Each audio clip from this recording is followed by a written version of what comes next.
హిందూ ఇతిహాసాలలో అత్యంత శక్తివంతమైన మరియు పవిత్రమైన ఆయుధాల మధ్య యుద్ధం వస్తే, ఒకటి అతి శక్తివంతమైన ఆ మహాశివుని త్రిశూలం, ఇంకొకటి ఏది అడ్డొచ్చినా ఆగకుండా దూసుకెళ్ళే ఆ శ్రీమన్నారాయణుని సుదర్శన చక్రం. త్రిశూలం దేవతల ఆర్కిటెక్ట్ అయిన విశ్వకర్మ రూపకల్పన. ఈ త్రిశూలం ప్రపంచంలో ఉన్న ఈగో, ఈవిల్‌నెస్ అండ్ ఇగ్నోరెన్స్‌ని డిస్ట్రాయ్ చేసేందుకు ఒక సింబల్. త్రిశూలాన్ని వాడి ఆ మహాశివుడు ఒక్క స్ట్రైక్‌తో మొత్తం విశ్వాన్నే నాశనం చేయగలరు.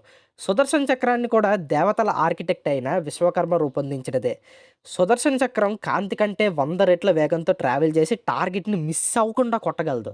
అయితే హిందూ ఇతిహాసాలలో వీటి మధ్య ఘర్షణ వచ్చినట్టు గానీ, రెండింట్లో ఏదో ఒకటి గెలిచినట్లు గానీ ఎక్కడా మెన్షన్ చేయలేదు. బికాస్ శివుడు మరియు విష్ణువు 2 ఫార్మ్స్‌లో ఉన్న ఒక సుప్రీం కాస్మిక్ పవర్. త్రిశూలం ఒక కొత్త ప్రపంచాన్ని సృష్టించేందుకు డిస్ట్రక్టివ్ టూల్ అయితే, సుదర్శన చక్రం కాస్మిక్ ఆర్డర్‌ని ప్రొటెక్ట్ చేసే డివైన్ వెపన్. ఇవి వాటి యొక్క శక్తిని నిరూపించేందుకు కాదు, ఈ సమస్త జగత్తుని రక్షించేందుకు ఉపయోగించబడ్డాయి. సో, ఈ వీడియో మీకు నచ్చినట్టయితే లైక్ చేయండి, షేర్ చేయండి, కామెంట్ చేయండి. అలాగే మన ఛానల్‌ని సబ్స్క్రైబ్ చేసి పక్కనున్న బెల్ ఐకాన్‌ని క్లిక్ చేసి ఆన్ చేసి పెట్టుకోండి. జై హింద్, జై భారత్, జై ఆంజనేయ.